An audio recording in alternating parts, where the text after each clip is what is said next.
Check it. This is day 2 of my healing process, on my healing journey from losing my daughter. Just finding out that yesterday morning that my daughter died of a drug overdose. She was on drugs for a good 10 years. 10 years tops. Battling with it for a very long time.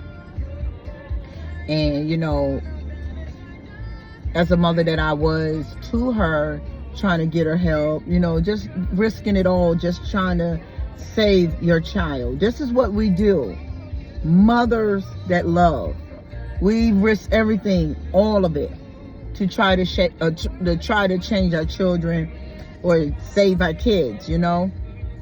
But I just want to share the emotions that I feel day 2. The emotions that I feel, how I'm feeling, you know, the emotions that I'm going through, things that, you know, because I'm tapping into my emotions.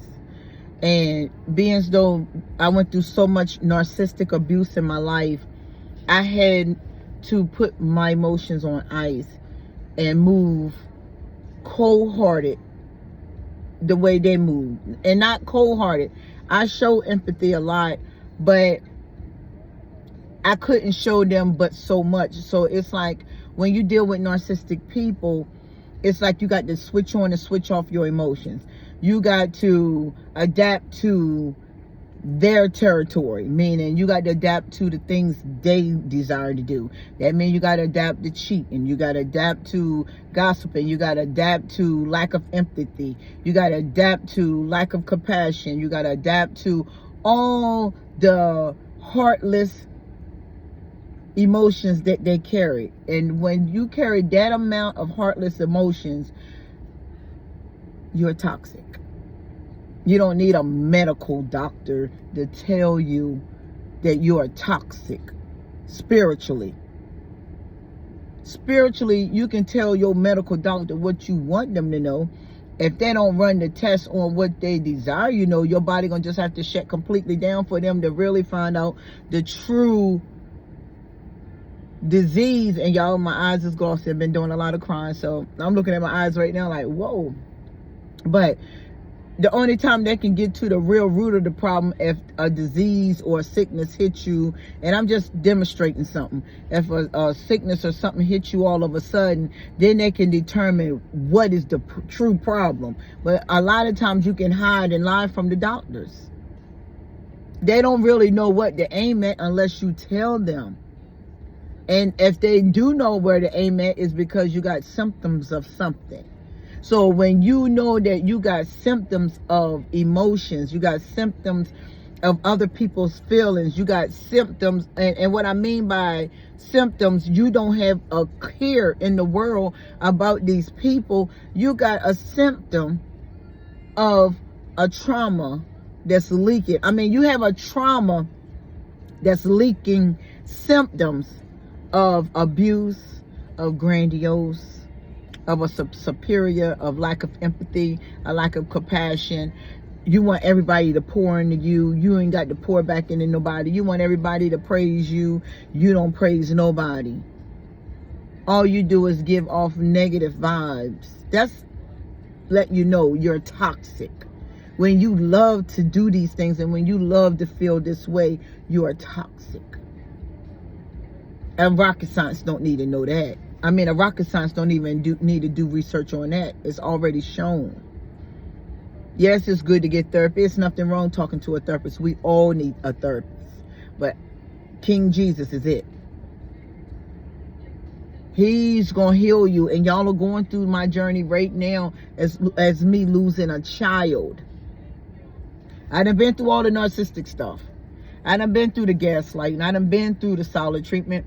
I done been through the abuse. Sorry, y'all, my lip gloss. Y'all already know when y'all see me start doing this, my lip gloss shifting.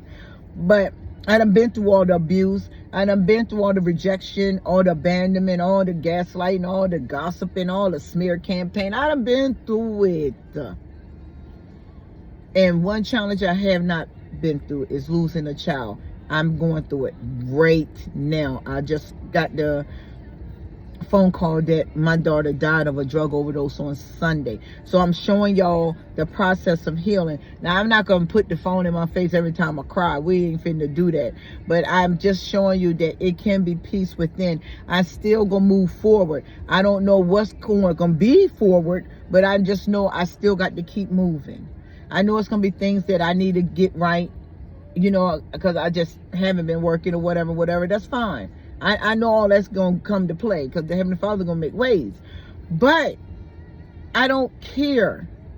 When I love a person or I love a soul that was my child, I was given to, from the Heavenly Father, He blessed me with one daughter. I got 2 sons, but she was my only daughter. And when she left here, I'm going to miss her. Because she's somebody I've carried, I nurtured, I birthed, I taught, you know, as a mother, as a friend, as a daughter. She was all that. She was good-hearted. But the drugs, those drugs are so powerful. I don't care who you are. Drugs don't have no specific person. Drugs will not skip a person unless that person want it. You can be rich and you can be poor. See, we've been lied to so many times of our lives, and so many years we've been lied to about a lot of stuff. Things been covered up for years. We just got this.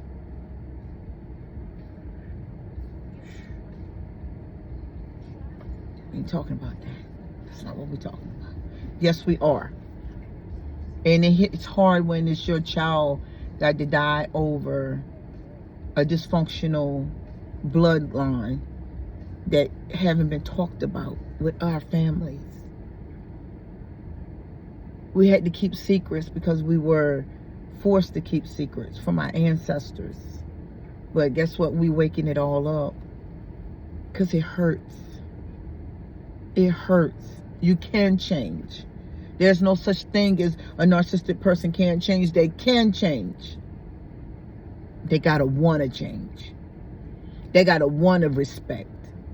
They gotta want to love. They gotta want to give compassion. They gotta want to give empathy. They gotta want it. They can change it. I am a prime witness. They can change it, but they gotta want to change it. I don't care what you do for them. You can run and build a home for them on top of a hill. But they got to want to be on that hill permanently. They got to want it. If they want to have that life, they're going to work on it. They're going to do it. They're going to put the effort in. They can make a move. So I'm a self-aware narcissist. Man, just listen. We are self-aware sinners. We need to get better on earth. If you're going to do it, do it. If you ain't going to do it, get out the way. We over this old Christian way. We got new Christians in town that's very transparent. I'm going to always be transparent because I know how it feels to be in the dark. And now I'm in the light. What I'm going to forget because y'all in the dark still. I'm in the light. I'm bad. I'm better. No, I ain't nowhere near it. Nowhere near bad or better. I have trials and tribulations like everybody else do. But if I'm going to help others understand the process of healing, and I got to show y'all from scratch a wound, my wound is losing a child, I'm going to show you healing firsthand, hot off the fire. And we're going to walk this journey. Now, right now, my hair looking a little decent. I'm not in the mood for it, but it is what it is. I'm just showing y'all how I'm going through it. And I'm trying to keep some foods for real, because when I got this type of pain, weight about to drop before I can even hit the gym. But it's okay, because now I know how to go through it. I know how to fill myself up with healthier foods now. But yes, this is just the talk that I want to have with the narcissistic abuse / drug addictions and what drugs can really do to your loved ones. And to you, if you one of them that people are looking out to the loved ones looking at you. Drugs does kill. Don't think you can defeat it. You can't. Please understand that. And if you got young children in the streets that's out on them drugs, do what you can. My daughter was 30 years old. At a certain age, in a certain time in our life, our children got to be their own selves. I mean, their own bosses. They're their own controllers. I couldn't control what she desired, but I know I just was there as a mother. But this is one pain that do hurt, and I feel it all up in here. It's all up in my soul right now. But I'm gonna still give it all I got to help someone else. And like I said, this is day 2, me going through the process of mourning for my daughter. Okay? But y'all all be blessed. Love one another. Love one another while they living. We'll talk about that when I come back up here again about that part. But love one another while you living. Stop playing all this macho girl and macho guy stuff. We are not macho. We are vessels that is broken. It's time to heal and heal right. You're not a superhero. You're not a superhero. Ain't nobody superheroes. But we can be super in becoming heroes to help others understand the cycle. That's what we are for. But y'all all be blessed. Love you all. Chop it up with y'all later. Peace and blessings to all families.